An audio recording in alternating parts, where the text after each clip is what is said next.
Well, this is Ken Simpson at the Sheffer Gallery, and I'm here to interview Peter McGuiness about his painting. What's it called, Peter? The series is called The Riders. The Riders. So can you tell us a bit about it and the themes that you're dealing with? Ken.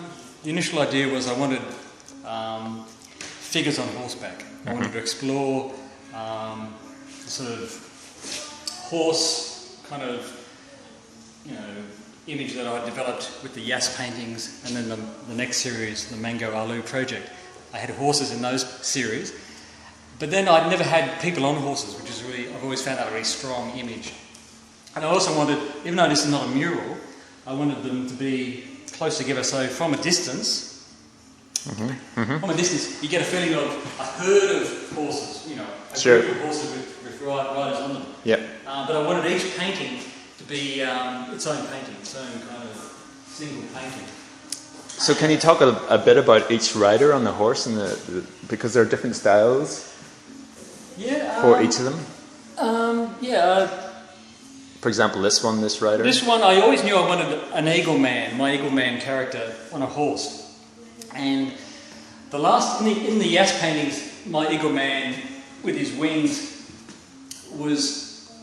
had photographs of people which represented people, along my life journey. Childhood friends, family, girlfriends. Here, and I didn't really start with this in mind. I was going back to my Irish heritage again, and the fact that at one point one of my ancestors migrated to Australia. And so you see, these figures represent the generations of my family. Oh, very good. Yeah. On his wings, flying from Ireland to Australia. Cool. And now the boys' names. My father, Henry. Yeah. My son, Sam. Yeah. My friend, Danny. There's Harry. Yeah. So all these different names. Bill, my uncle Bill. Kevin, my uncle Kevin. So this is a family tree of the male line.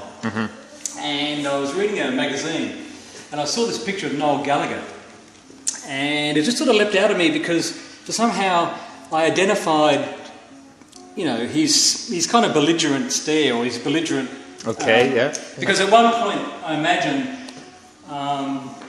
one of my ancestors just said, "Fuck it, I'm sick of all this shit in Ireland." Got on a boat and came to Australia.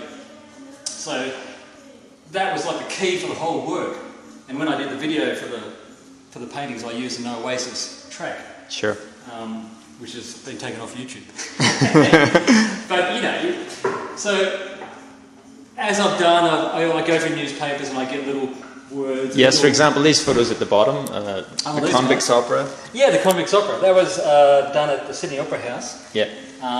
Totally unrelated, but then again, that establishes a theme that, even though I don't think my ancestor was a convict, there are a lot of convicts and It's a stereotype of, It just represents Europeans coming to Australia, for whatever reason. Now the second in the series, or the next one, is from a woman's perspective.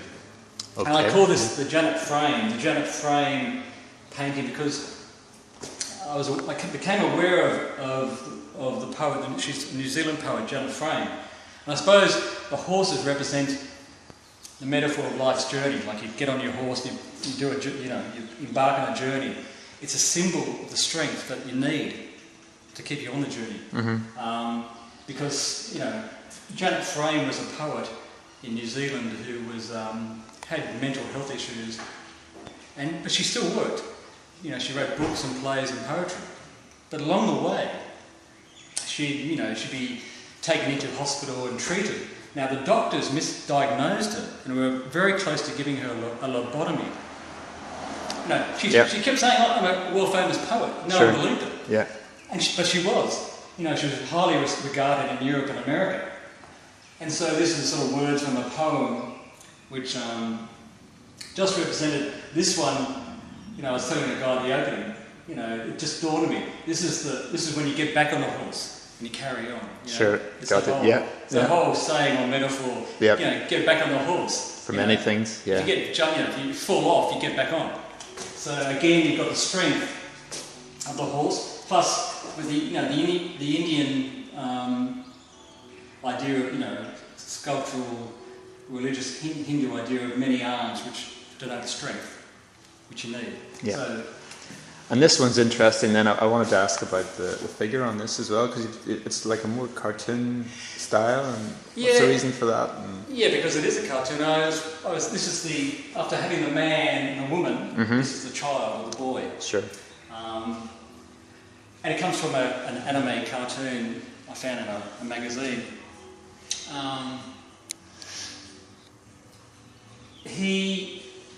The thing with this one, the challenge was how to place a small figure on a horse.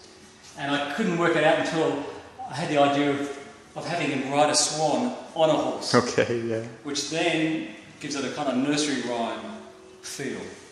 Because, the moon now, the moon which has been in the sky is now there and the horse is jumping over. Sure. Jumping over the moon, which is a very nursery rhyming kind of idea. And again, I've all the pictures are of children. Children and horses, people riding. So I wanted the whole series. They're very optimistic. And for me, they're really optimistic. You've got a person's strength that makes them decide a life-changing event, and you've got a person's strength that recovers from setback. And so this last one is where the child represents, youth and promise. Able to tackle any little challenge that comes ahead. There's a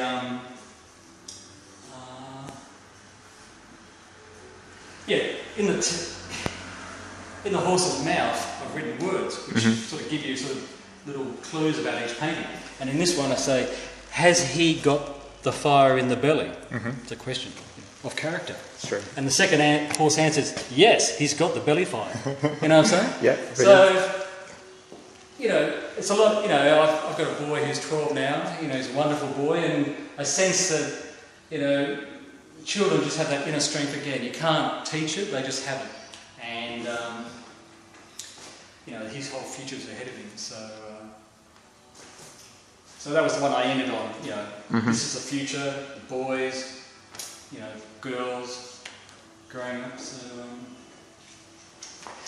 that's the themes. Thank you very much, Peter. Excellent. Starring you. Do we really want to talk about that? Well, do you not want to talk about it, or do you want to talk about it in front of it? Yeah, in front of it, we'll do that. Okay.